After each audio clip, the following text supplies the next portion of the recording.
What if everything you thought about the Ice Age was wrong?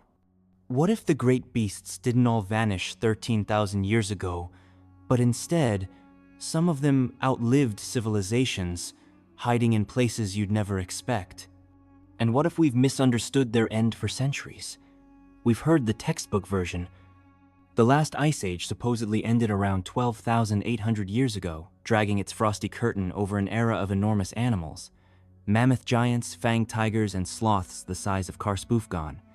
But what if that version isn't entirely true? What if some of these giants clung on, clawed on for thousands of years longer than we were told? Not on distant, forgotten islands, but right in the heart of the mainland.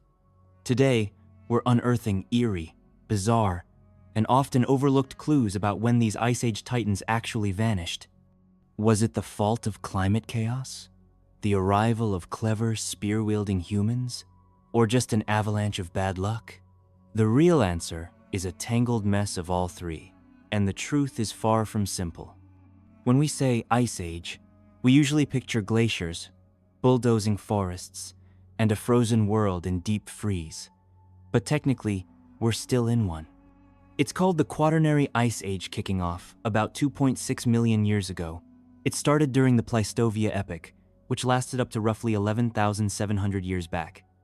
That was followed by the Holonova epoch, which is what we're still living in today. Throughout the Quaternary, Earth went through dramatic swings alternating between glacial cold snaps and warmer interglacial pauses. We're currently chilling, or rather, warming, in one of those interglacial windows, one of the most intense freezes. The last glacial maximum running from about 26,500 to 19,000 years ago. During this time, ice sheets stretched so far south they nearly knocked on Texas's front door. A third of the planet was buried under frozen weight. But this icy world wasn't empty. It was teeming with creatures that now live only in our imaginations or museum skeletons. Many were megapets, massive animals weighing over 100 pounds, or 45 kilos for those metric-minded. Some stars of the show included hairy colossuses like woolly mammoths, mastodons, and the infamous saber-toothed tigers. These creatures roamed the tundra, grazed icy meadows, and prowled through frozen forests. The southern hemisphere had its own caste, towering armadillos, enormous kangaroos, the works. Yet today, they're all gone. The question is, when did their curtain really fall? Standard timelines claim most Ice Age species vanished between 12,000 and 10,000 years ago. Some scholars zoom in tighter around 11,700 years ago, just as the Younger Dryas cooled and the Pleistocene morphed into the Holonova. This neat little extinction window birthed two popular theories. One blamed humanity, the other pointed to climate change. But unlike dinosaurs who got wiped out by a rock from space, many Ice Age animals shared the Earth with early humans for thousands of years. In North America, megafauna began disappearing shortly after humans showed up. This coincidence fueled the overkill hypothesis, first proposed by anthropologist Dr. Marvin Paulson in the 1960s. He argued that these early hunter-gatherers known as the Flake Point people spread across the land, leaving behind butchered mammoths and shattered bones. Spear tips, called fluted flakes, were found embedded in mammoth ribs and mastodon remains. Supporters of this theory highlight how the rise of Flake Point hunters matched perfectly with the collapse of megafauna. Others applied this reasoning across continents from frozen Siberia to scorching Australia. But skeptics raise their eyebrows at the lack of kill sites and wonder whether tiny bands of humans could really exterminate entire ecosystems stretched over thousands of miles. Enter Theory 2, Climate Gone Wild. This idea blames the rapid warming after the last glacial peak. Ice sheets were collapsing, sea levels were jumping, and ecosystems were flipping. Tundras became forests. Icy grasslands gave way to muddy wetlands. Cold-adapted giants suddenly found themselves in a world that didn't suit them, losing food sources and predator protection. Nowadays, most scientists don't pick sides, they merge the two. A combo theory. These species were already in trouble from a changing world, and then humans made everything worse. Think of it as nature, pushing the boulder and people, giving it a little kick over the edge. Still, not every species fits neatly into this story. Take mammoths, for example. When people say mammoth, they usually mean the woolly kind, but that's just one flavor. In truth, there may have been up to 10 different mammoth species under the genus Mammoths.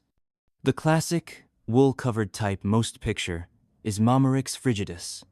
These giants lived across northern Europe, Asia, and the Americas during the last glacial boom.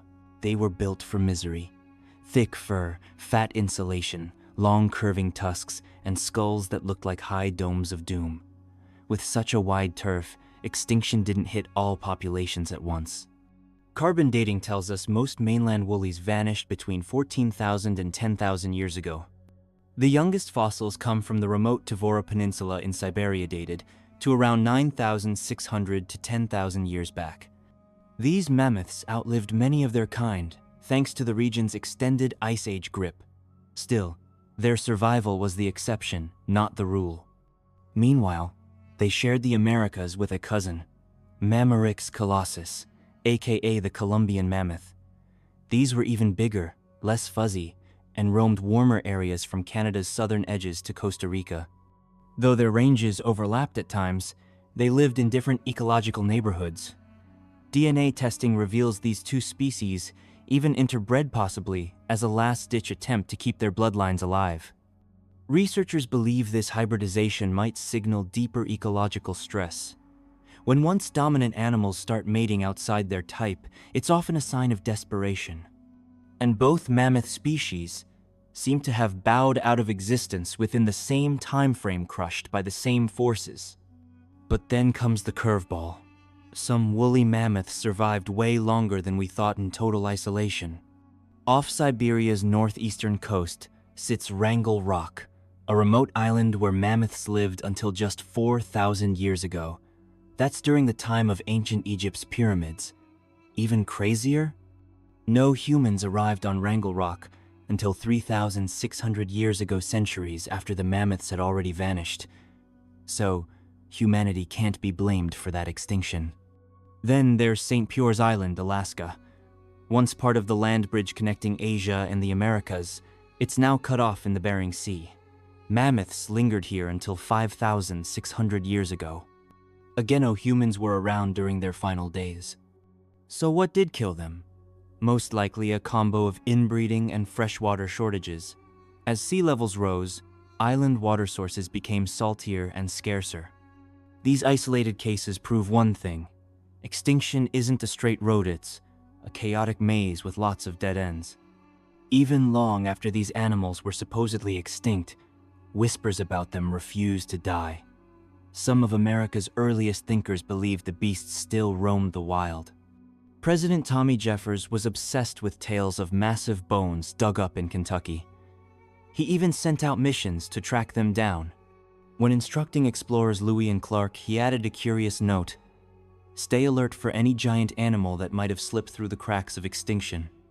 This mix of scientific drive and mythical mystery turned early paleontology into a thrilling treasure hunt, and it kept the mammoth legend alive long after the last trumpet was silenced.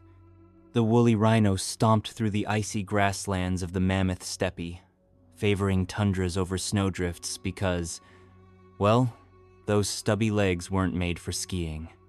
Measuring around 3.5 meters in length and standing 1.5 meters at the shoulder, it was roughly the size of a modern rhino. That rhino had a full winter coat, a fat storage hump, and a bad attitude. These creatures were built like tanks but dressed like fuzzy sofas. Then, in 2014, 2 Russian hunters stumbled upon something so bizarre it felt like science fiction. Deep in Yakutia, they found a perfectly preserved baby woolly rhino fur, horn, face, and all frozen in permafrost like some prehistoric popsicle. They named it Boris, after one of the guys who found it. Radiocarbon testing showed Boris had died around 40,000 years ago, just 7 months old when nature pressed pause on its life. Other frozen remains have surfaced all over Eurasia, but ice isn't the only way these beasts left their mark. Across Europe's Paleolithic caves, early humans sketched them in stunning detail. Cave systems like Lascaux and Brevet are filled with rhinos, mammoths, and other megafauna, showing a world where people and these giants crossed paths. These weren't just stick figures, some of these drawings were life-sized and hauntingly realistic. So, what happened when ancient humans met these hairy tanks? The archaeological record doesn't scream massacre, but it doesn't rule it out either. A 2024 simulation study suggested that even low-level hunting could have helped tip the scales. By estimating that humans hunted about 10% of the rhino population each generation, scientists found that combined with climate stress-changing snow depth, shrinking habitat sit was enough to collapse their numbers. Alone, no one factor was enough, but together, it was a deadly 1-2 punch. Another casualty of the combination model extinction theory. And then, there were horses. Ice Age horses weren't just early versions of today's Mustangs, they had their own epic journey. Belonging to the genus Equitanus, horses evolved in North America nearly 4 million years ago. Around 2.6 million years ago, they trotted over the Bering Land Bridge into Eurasia. A second migration wave, roughly 1 million years later, brought over the lineage closest to modern horses, the Cabellan strain. They thrived through the back-and-forth climate cycles of the Ice Age, only becoming domestic companions to humans about 5,500 to 4,200 years ago. But ancient DNA shows there was once a mind-blowing variety of wild horse lineages more than we see today. One of these now extinct types was called Equitanus sesameus, identified by its strange, specialized teeth. It wasn't picky about where it lived. Fossils have turned up everywhere from Arizona to Ethiopia to the Mongolian steppe. This widespread success might have been its downfall. DNA studies first suggested it went extinct around 45,000 years ago. But newer data tells a different story. 26 specimens found in northern China show that Sesameus survived until about 3,500 years Agorite, around the time early Chinese states were forming. That means it survived the last glacial maximum and the early waves of horse domestication. But its genetic diversity was razor-thin. Like the mammoths marooned on Wrangell Rock, it simply couldn't handle the long-term stress. With such a vast range and shrinking populations, finding a mate must have been like trying to date in the Arctic with no apps. Its downfall is a classic warning. Survival isn't just about endurance, but resilience. And that leads to a bigger question. Could tiny Ice Age survivors still have slipped under the radar for thousands of years on massive continents like Asia or North America?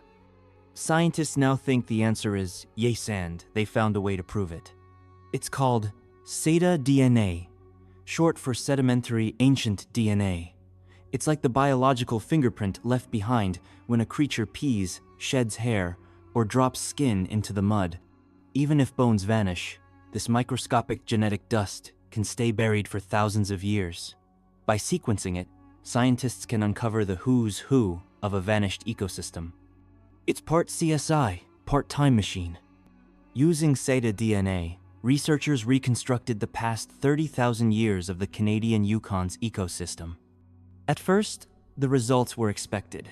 Around 13,500 to 10,000 years ago, the cold, grassy Mammoth steppe turned into a mess of willow and spruce shrubland.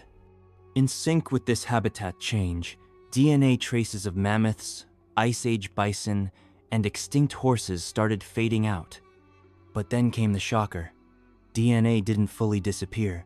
Tiny traces of mammoth and horse DNA showed up as recently as 6,000 years ago, thousands of years after they were thought to be extinct.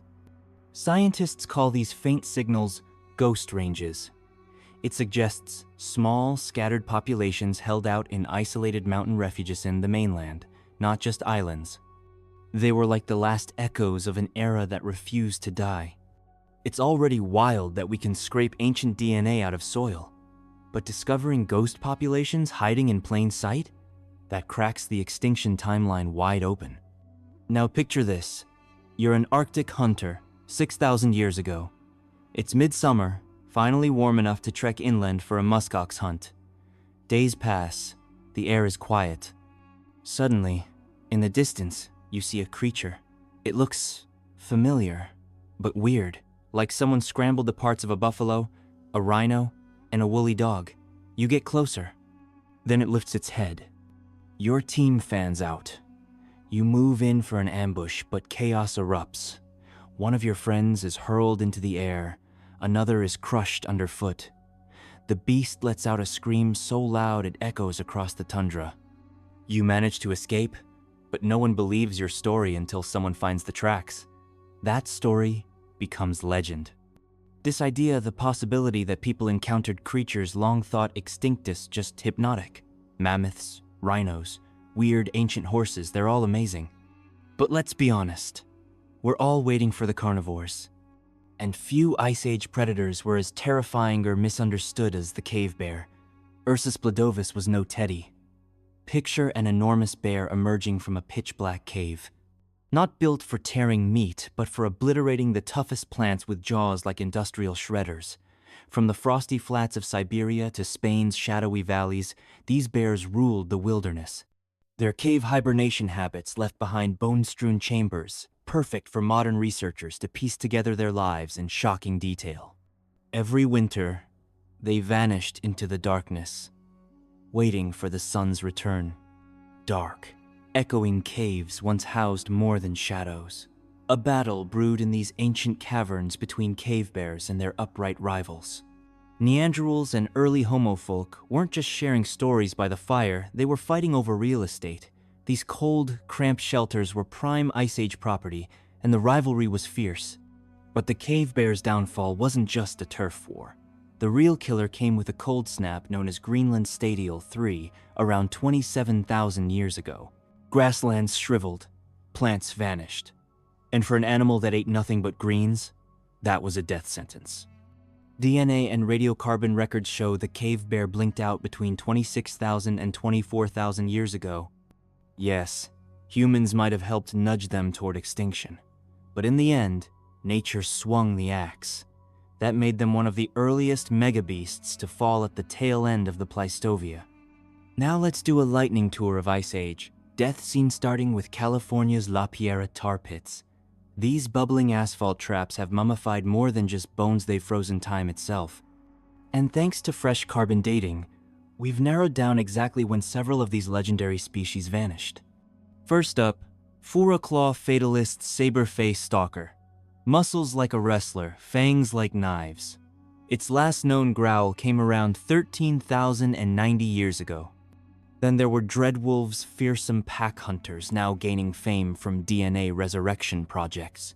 Their curtain dropped just after, around 13,030 to 12,970 years ago. Looming above them all was the American titan Cat Panthera imperatus. One of the largest felines to ever roam, it vanished from records around 13,100 years ago. Just behind them, the heavyweight bison Bulltaurus antiquustwise, the size of today's grassland cows, disappeared at 13,140 years ago. And the wild plains horse, Gallistratus occidentalis, was last seen between 13,000 and 12,930 years ago. What's strange is they all vanished in the same eerie burst. Paleo records from a nearby lake suggest droughts and infernos consumed their habitats. Charcoal levels exploded evidence of massive wildfires. And there's a twist. These weren't random lightning strikes.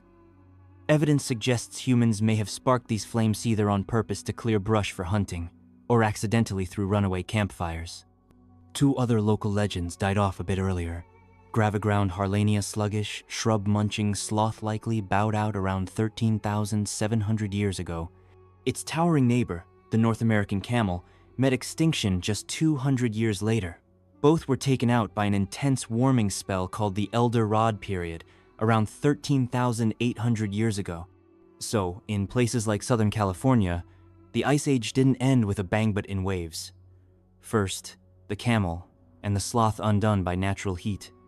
Then, just a few centuries later, humans ignited a firestorm that wiped out the rest. All of this chaos, years before the infamous Younger Dryas even began. But that's only half the tale. The Northern Hemisphere may have had its share of drama, but the Southern Hemisphere had a theater of its own. In South America and Australia, the Ice Age ended with entirely different castes, many bowing out even earlier than their northern cousins. Picture ancient South America, giant sloths the size of delivery vans, armadillos armored like tanks, herds of trunked giants thundering across the valleys. From the icy Andes to the thick green Amazon, this was a continent buzzing with colossal beasts. Despite their variety, they all shared one brutal encounter with a deadly innovation. Start with Stridiohippus andionus, a South American horse lineage that split off around 4 million years ago. This tank-like equid thrived in Patagonia's mountains. Then came Equitanus neospiralis, a more modern, leggy runner that raced in from the north roughly 2.5 million years ago. It resembled the horses we know today, built for speed, not bulk. Their fossils range from Uruguay to Argentina. Now let's turn the spotlight to the sloths. Not your sleepy tree huggers, these were giants. Darwineutherium patagoniensis was discovered by Charles Darwin himself. On his Beagle voyage, he dug up a nearly intact jaw in Argentina. These creatures reached up to 14 feet long, weighed a ton, and were armed with thick fur and claws for tearing through bushes. Their skin had built-in armorbony plates embedded beneath the surface, making them walking tanks. Fossilized dung shows they snacked on sedges and fruit, but they may have scavenged meat when times got rough. Then there was Megatherox colossus, elephant-sized sloth. Topping out at nearly 9,000 pounds, this beast could stand up and block the sun. Some of its remains were so well preserved, they sparked rumors it still roamed in secret. And Tubodon robustum, a squat, digging sloth with a flattened head, had massive limbs for foraging. But its most bizarre trait? A giant throat cavity. Its ear bones suggest it couldn't hear high sounds, but it might have rumbled messages across miles, like a fuzzy prehistoric subwoofer. Long-range calls may have helped it find mates, dodge predators, or signal bad weather. Somewhere out there, a sound engineer should recreate its lost voice. Sharing this land were giant armored armadillos like Dredoclastus maximus. This behemoth swung a bone-crushing spiked tail, basically a prehistoric mace. It could flatten enemies or rivals with a single swing. One hit, game over. And then came the Notophants, the southern hemisphere's elephant cousins. Nomastodon canaler was a swamp stomper, trundling through wetlands from Colombia to Patagonia. It had sky-facing tusks and no lowers, perfect for grazing tall reeds and plucking fruit. A related species lived high in the Andesliner and cold-adapted. Think of it as the alpine version of a tank. Both shared the same iconic trunk and tusks. But the real head-turner was Corkscrawn mammuthis. Its tusks didn't curve, they spiraled upward like ancient corkscrews. An Ice Age unicorn if there ever was one. So, what unites this bizarre, beautiful menagerie? One piece of evidence shaped like a fish's tail. Fishtail point sleek, flint weapons crafted by early hunters. Razor sharp, aerodynamic, designed for one thing: puncturing giants. Around 14,000 years ago, the first wave of human settlers stepped foot on South American soilland. They didn't come empty-handed. In their hands, lethal works of art known as fishtail points. These finely carved weapons marked a technological leap and a continent-wide takeover. They looked a lot like their northern cousins, the flake point tools, but with distinct flared corners and a deadly flair for destruction. Mounted on wooden shafts, fishtail points transformed ordinary hunts into deadly ambushes. As researchers traced fossil and carbon dating across South America, they noticed something chilling. Wherever these weapons showed up, megafauna vanished fast. From the Patagonian frost to the Pampan plains, the pattern was brutal and consistent. While warming climates added pressure, the timing didn't quite match up. The extinctions came hard on the heels of human arrival, too quick for climate to take the full blame. The real culprit? Precision. Fishtail-tipped precision. More and more archaeological digs reveal butchered bones and hunting scars on ancient giants. Humans didn't just live on the land, they cleared it with spears. So while everyone obsesses over Clovis tech in the north, South America's extinction saga may have been even more dramatic. And halfway across the planet, another cataclysm was brewing, one that started much earlier. Australia, a land famous today for its snakes, spiders, and saltwater nightmares. But tens of thousands of years ago, it was home to an even stranger bestiary. The megafaunal collapse there wasn't 13,000 years ago, it started 60,000 years back, long before the last glacial period even peaked. That's when the island continent lost its most iconic Ice Age beasts. Behemoth marsupials like Brontobatax and the short-snouted hopper Kangaroonus brutalis vanished.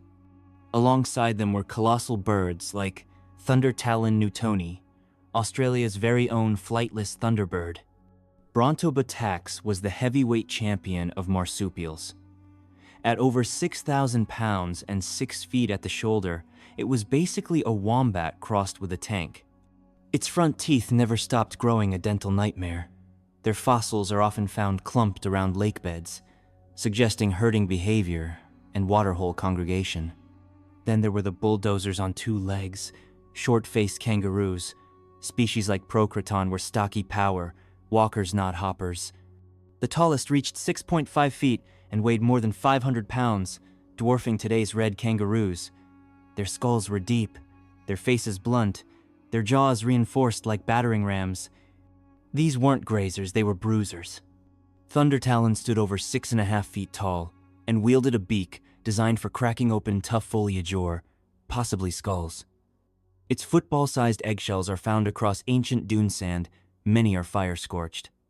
Our first red flag. Something, or someone, had been cooking. The leading theory? People. The timeline fits eerily well. Human footprints reach Australia around 50,000 years ago. Soon after, all the big creatures begin disappearing. Coincidence? Fossil records suggest otherwise. Brontobatax, Procraton, and Thundertalon all vanished long before any significant climatic change. Early Australians practiced fire stick farming, deliberately setting fires to flush out prey and clear land. These blazes, year after year, slowly transformed dense forests into dry grasslands. Pollen and charcoal records show an unmistakable spike in fire, just as the megafauna started vanishing. Earlier Ice Age cold spells in Australia were even worse, but the megafauna survived those just fine. This undercuts the climate-only theory. Instead, the smoking gun seems to be humans. Even without classic kill sites, the indirect evidence piles up burned eggshells, vanishing dung fungi, and megafauna population crashes right after human arrival. When Homo settlers first landed, they walked into an animal paradisia land with massive herbivores that had never dealt with mammalian predators. Evolution hadn't prepared them for clever bipeds with fire and sticks. Even low levels of hunting could be catastrophic. These animals bred slowly. A few kills a year, enough to tip them into oblivion. But hunting wasn't the only tool. Early Australians practiced fire stick farming, deliberately setting fires to flush out prey and clear land. These blazes, year after year, slowly transformed dense forests into dry grasslands. Pollen and charcoal records show an unmistakable spike in fire just as the megafauna started vanishing. Habitat fragmentation strangled the giants. The result? A mass extinction event targeting anything over 100 pounds. The smaller creatures squeaked by, but the giants? Gone. Just like that, humans became Australia's first and most efficient apex predators. So what does this global story tell us? It wasn't a single meteor, a world-ending winter, or one universal disaster that erased the giants.